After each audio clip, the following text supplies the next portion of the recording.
From 1908 to 1924, one man devoted his life to document the horrors of child labor. He was both artist and activist Lewis Hine. Lewis Hine's work for the National Child Labor Committee captured the lives and working conditions of young laborers in a difficult time. Through the power of his photographs, he stirred the conscience of the American people and provoked them to find a legal compromise that would abolish child labor, liberating millions of children. Furthermore, he revolutionized the power of photography and paved the way for future social documentary work and activism. Lewis Hine, capturing the public's heart and exposing child exploitation. The Industrial Revolution is seen as a time of growth, capitalistic ideals, and the American dream. It was, but it also held one of America's deepest horrors, the widespread exploitation of children. Since the workforce needed to dramatically increase to meet the needs of mass production, the only solution became clear: child laborers. As Hine reported, there is work that profits children, and there is work that brings profit only to employers. The object of employing children is not to train them, but to get high profits from their work. This provoked conflict among progressive reformers and activists, members of society who believed that child labor was cruel. Among progressive organizations was the National Child Labor Committee, founded in 1904 with the mission of promoting the rights, awareness, dignity, well-being, and education of children.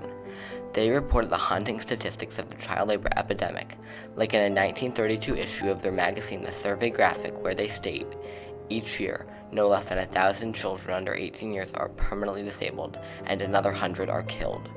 To reinforce the power of these statistics, in 1908 they hired photographer Lewis Hine, whose sole objective was to investigate and expose what the public could not see.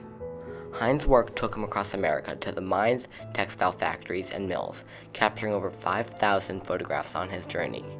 Often, though, gaining entry to workplaces presented conflict, since managers wanted to conceal their controversial operations. Usually, Hine was able to use his creativity to find a compromise, posing as a salesman, industrial photographer, or another job that would allow him entry. One of Hine's most famous works, Cotton Mill Girl, came from the mills of Lancaster, South Carolina.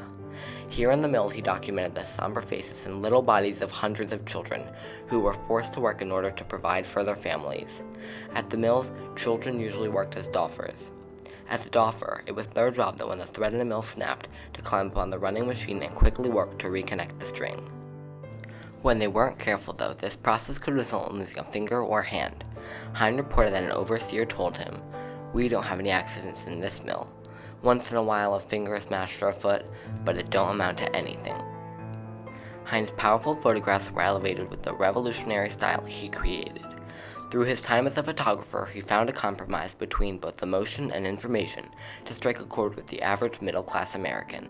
Hine always composed his photos to show the complete brutality of American child labor practices, often capturing his subjects with the massive machines they worked looming over their small, fragile bodies.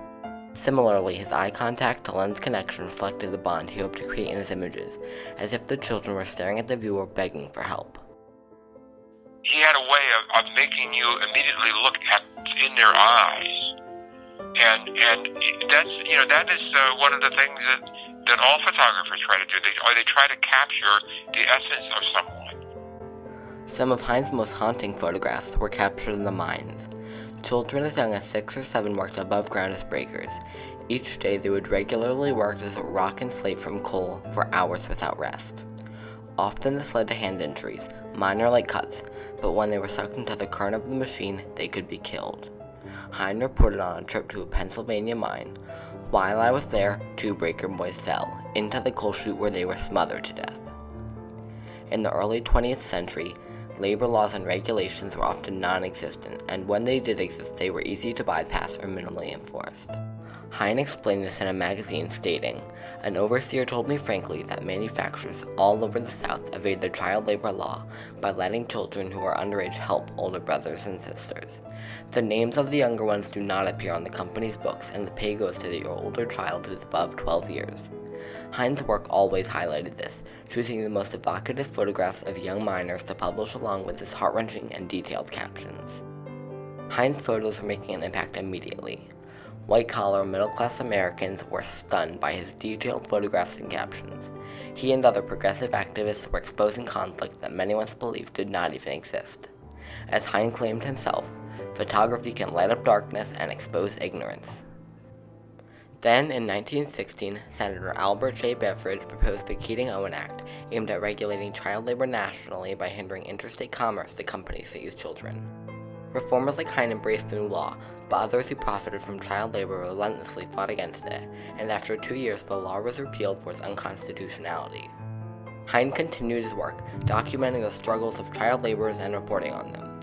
Finally, in 1938, Congress struck a compromise, passing the Fair Labor Standards Act, which promised an end to oppressive child labor, and for the first time set serious labor standards. When reformers like Lewis Hine forced the public to fix the problem at hand, they did. They demanded the government help, and the government did answer. Legislation continued to build on the progress of the Fair Labor Standards Act, with routine updates to the law, but more importantly, the enforcement of labor laws increased. Then, in 1941, the Keating-Owen Act was reinstated as a law when the Supreme Court reversed the ruling. Also, following the economic downfall in the Great Depression, America adopted the popular belief that all available jobs should go to adults, not children, a compromise for adults to get jobs while allowing children to stay in school. Towards the end of his life, Hine submitted multiple requests to join the Farm Security Administration Project, a group that would document the hardships of the Great Depression. Although he was repeatedly denied, this did not stop him from continuing to inspire others.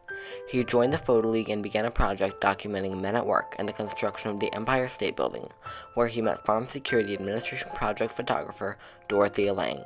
The evidence of Hine's influence in Lange is clearly present in her 1939 photograph compared to his from 1910. The photographers who were most influenced by Lewis Hine directly were photographers who took pictures of families during the Depression. Today, photographers like Benjamin Lowy continue to explore the limits of photojournalism. The evidence of Hine's impact on the field continues to show in composition and message. In Benjamin Lowy's photos of laborers in Africa, they often look like Hine's photos, just replicated a century later in a different industry. Lowy's photos continue to use the same classic and timeless style Hine used to reform a nation. Hine's impact on photography, though, will always be second to the thousands of lives he bettered through his photos. The Lewis Hine Project, run by Joe Manning, is an initiative to track down the descendants of Hine's subjects.